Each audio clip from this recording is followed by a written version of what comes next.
হয় এয়া চাওক। মধ্যাহ্ন ভোজন কৰ্মচাৰী ইউনিয়নৰ ৫ম জিলা সন্মিলন।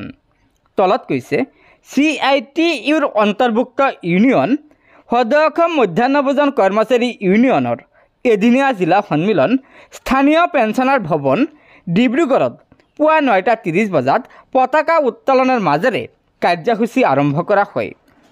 ইয়াৰ পিছতে শ্বহীদ তৰ্পণ কৰা হয় আৰু সন্মিলন পৰিচালিত কৰিবলৈ সভাপতি মণ্ডলী নিৰ্বাচিত কৰা হয়। অনিতা দিহিঙ্গীয়া আৰু ৰীতামণি বৰুৱাৰ দ্বাৰা পৰিচালিত সভাত ৰাজ্যিক সাধাৰণ সম্পাদিকা কনকলতা দাস, সহকাৰী সম্পাদিকা ফুনুফা বেগমৰ লগতে চিটোৰ নেতৃবৃন্দ উপস্থিত থাকে। মুকলি সভাত ভাষণ দি সম্পাদিকা কনকলতা দাসে কিদৰে শাসকীয় দলৰ বিভেদকামী শক্তিৰ বলি হ'বলগীয়া হৈছিল, কিদৰে সংগঠনক দুৰ্বল কৰি তুলিব পাৰি তাকে চিন্তা কৰি থকা হৈছে বুলি সমালোচনা কৰে। সেই দুৰ্বলতাৰ সুযোগ গ্ৰহণ কৰি সম্পূৰ্ণ আঁচনিখনকে ব্যক্তিগত খণ্ডৰ হাতত তুলি দি আমাক কেনেকৈ বৰখাস্ত কৰিব পাৰে তাৰ বহল বৰ্ণনা আগবঢ়ায়।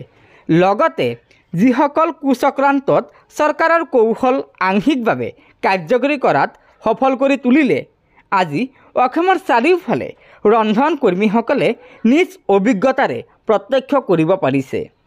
তেওঁলোক আজি অনুতপ্ত হৈ পুনৰ আমাৰ মাজলৈ ঘূৰি আহিছে। আমি আদৰণি জনাইছোঁ। পৰৱৰ্তী সময়ত সংগঠনে চিটোৰ নেতৃত্বত আগবাঢ়ি যাব বুলিয়েই প্ৰতিশ্ৰুতি দিয়ে। দুপৰীয়াৰ পৰা প্ৰতিনিধি সভা অনুষ্ঠিত হয়। সভাত সম্পাদিকা লীলা শইকীয়া যোৱা ৩ বছৰৰ কাম কাজৰ প্ৰতিবেদন দাখিল কৰে। সকলোৰে সহমতত প্ৰতিবেদন গ্ৰহণ কৰা হয়। আগন্তুক ৩ বছৰৰ বাবে লীলা শইকীয়াক সভানেত্ৰী, মীৰা দাসক সম্পাদিকা, দ্ৰৌপদী কুৰ্মীক কোষাধ্যক্ষ হিচাপে লৈ ৩০জনীয়া ডিব্ৰুগড় জিলা সমিতি গঠন কৰা হয়। অহা ছেপ্টেম্বৰ মাহত অনুষ্ঠিত হ'বলগীয়া ৰাজ্যিক সন্মিলনৰ বাবে ৫জন প্ৰতিনিধি নিৰ্বাচিত কৰা হয়। ইয়াৰ পিছত ৩ বজাত সন্মিলনৰ সমাপ্তি ঘোষণা কৰা হয়।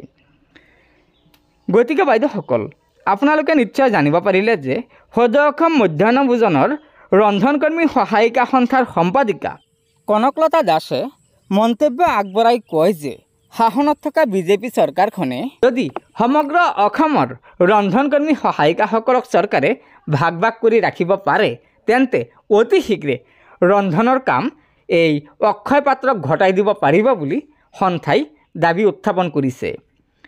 গতিকে বাইদেউসকল, এয়া নিশ্চয় কনকলতা দাস ডাঙৰীয়ানীয়ে ৰন্ধনকৰ্মী সহায়িকাসকলক একত্ৰিত হৈ থকাৰ বাবে এটা গুৰুত্বপূৰ্ণ মন্তব্য আগবঢ়াইছে। সেয়েহে লগত বান্ধৱীসকলক এই ভিডিঅ'টো শ্বেয়াৰ কৰি আজিৰ এই গুৰুত্বপূৰ্ণ খবৰটো জনাই দিব আৰু নতুনকৈ অহা বাইদেউসকলে অনুগ্ৰহ কৰি আমাৰ এই চেনেলটো ছাবস্ক্ৰাইব কৰি ল'ব। ধন্যবাদ। জয় আই অসম।